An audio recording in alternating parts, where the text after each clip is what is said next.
Historia del arte.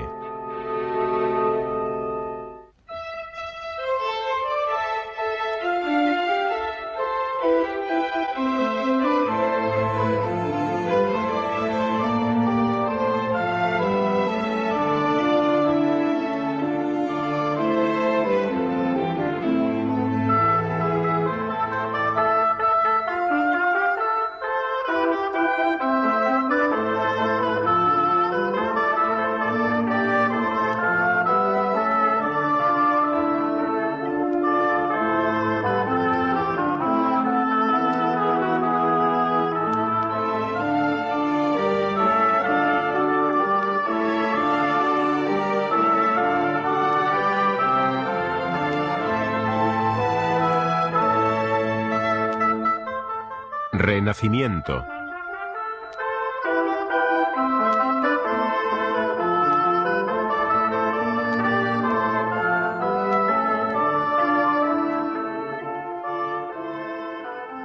El Renacimiento es la edad de los descubrimientos, una visión nueva del mundo, un mundo en el que el hombre determina su propio destino.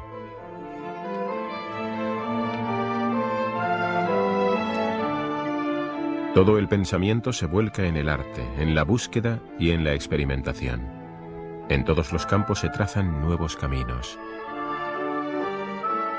La descripción realista de la naturaleza y del hombre es el objetivo principal de los artistas del Renacimiento. El hombre descubre su unicidad y su individualidad. Los rostros de esta época irradian un sentimiento de seguridad que ha superado los temores medievales de la retribución divina y del juicio final.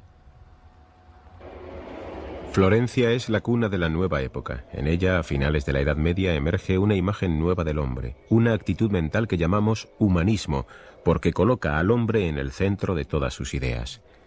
La historia del Renacimiento es la historia de las ciudades independientes de Italia. Florencia, la ciudad de los Medici, era una de las más ricas y poderosas. El nuevo sentimiento de seguridad y la nueva riqueza se desplegaron abiertamente y sin timideces en las artes.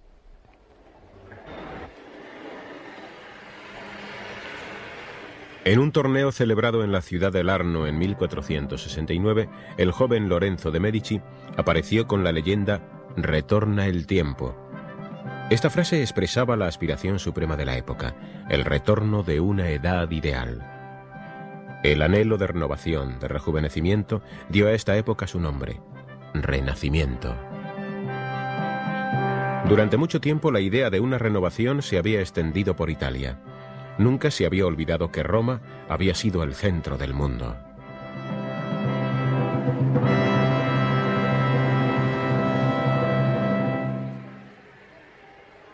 Y la arquitectura en las ciudades-estado italianas había sido siempre especialmente diseñada para convertirse en el símbolo de las ideas de la ciudad.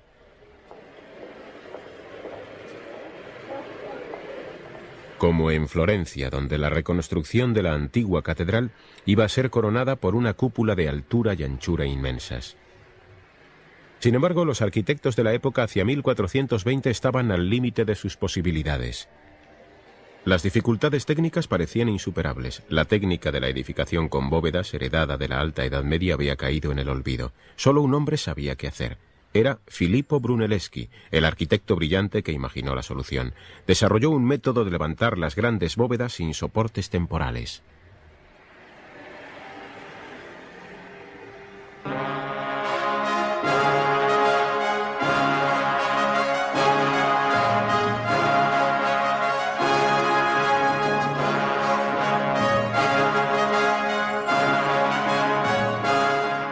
Con la creación de esta obra maestra, dio a Florencia un emblema visible desde todos los horizontes.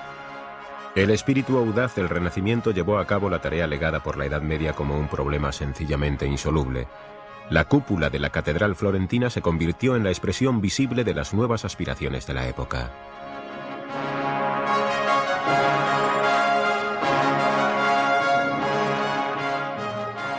En ninguna otra parte desarrolló el hombre en la Edad Media tardía un sentido tan alto de autoconfianza como en la rica y próspera ciudad mercantil de Florencia.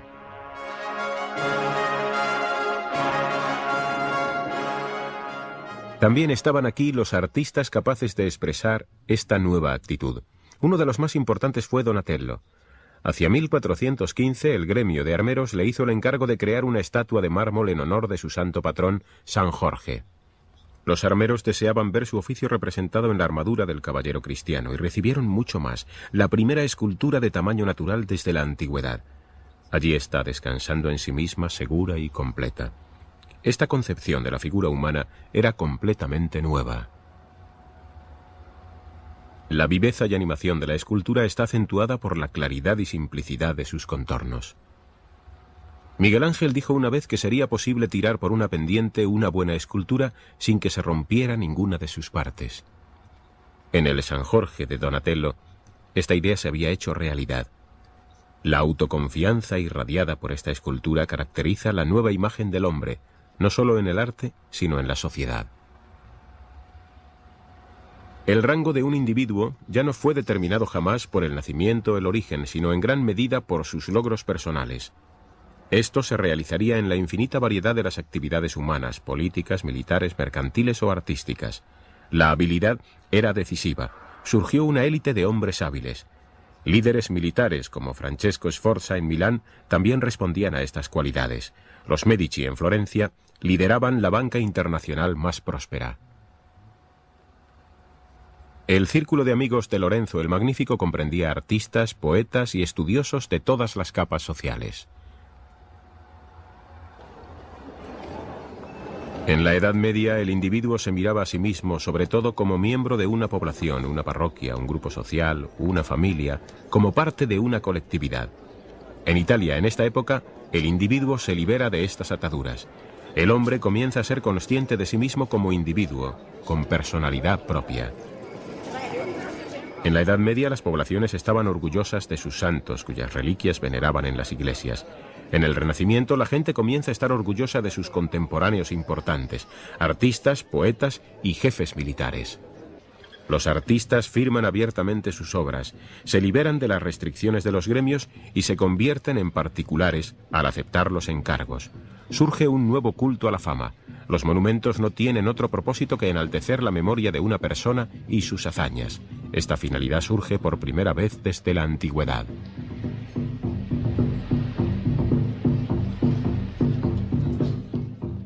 Hasta la República de Venecia, que reservaba celosamente sus honores para sus propios súbditos, insistió en la construcción de un monumento ecuestre para un líder de tropas mercenarias.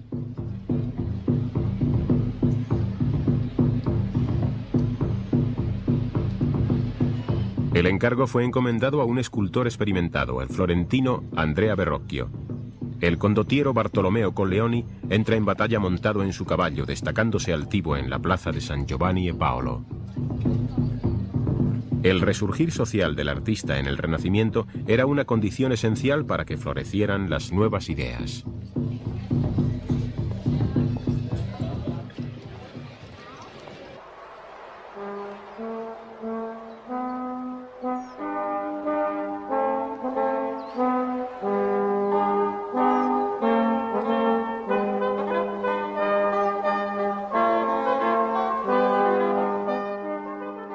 Los poetas del Renacimiento descubrieron la belleza del paisaje y los ciudadanos la belleza de sus ciudades.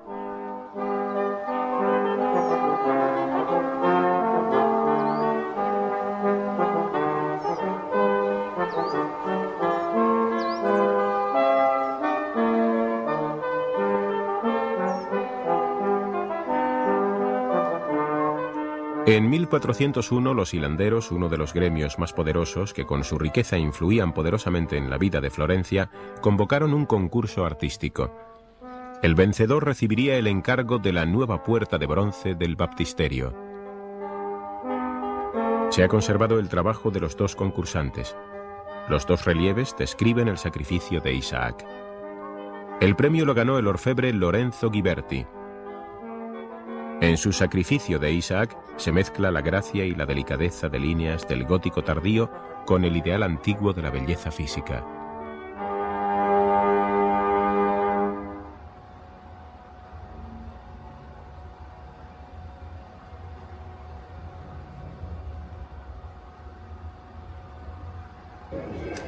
Más tarde, Ghiberti recibió el encargo de hacer otra puerta para el baptisterio.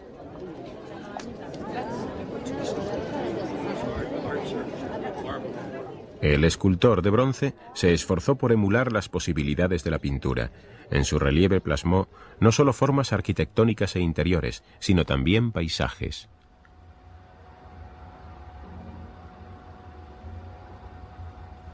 En una imperceptible graduación desde las figuras tridimensionales hasta las más delicadas elevaciones del fondo, el escultor evoca la profundidad del espacio y su atmósfera.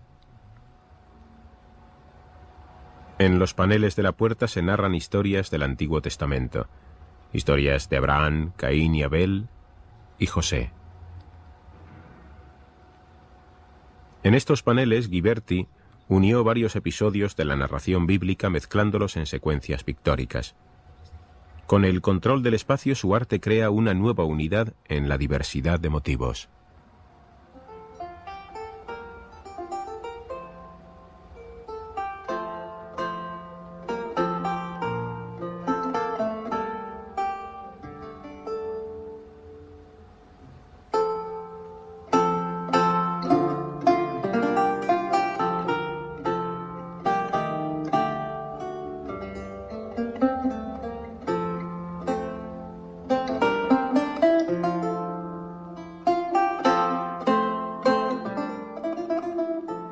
La combinación de espacio y figura en Ghiberti fue un logro fundamental para el arte de composición del Renacimiento.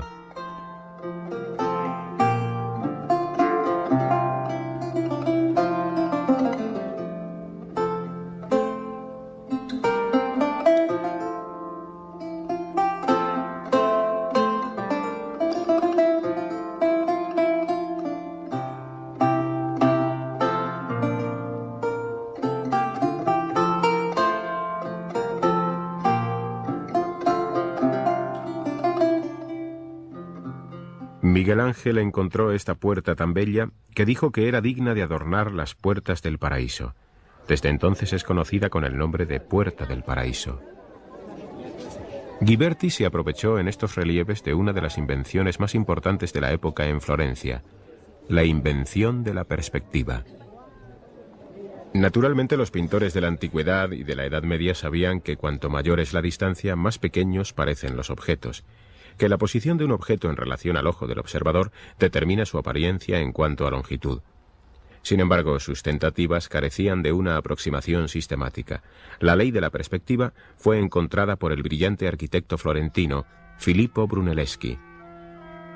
Una de las primeras pinturas monumentales hechas según el nuevo sistema de leyes ópticas y matemáticas se encuentra en el fresco mural de la iglesia florentina de Santa María Novella.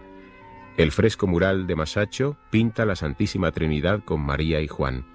Una capilla sencilla de bóveda de cañón se abre en medio de una estructura de columnas y pilares. En ese punto, la pared del pasillo de la iglesia parece que se rompe y es posible penetrar en ella. Por primera vez era posible representar el mundo tal como el hombre lo percibía.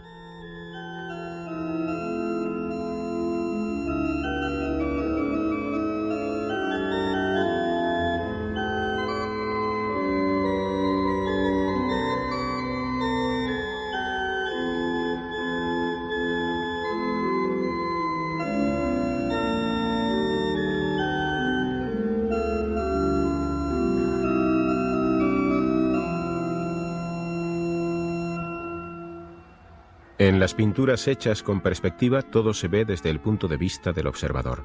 Nunca antes se había tenido tan en cuenta al ser humano individual.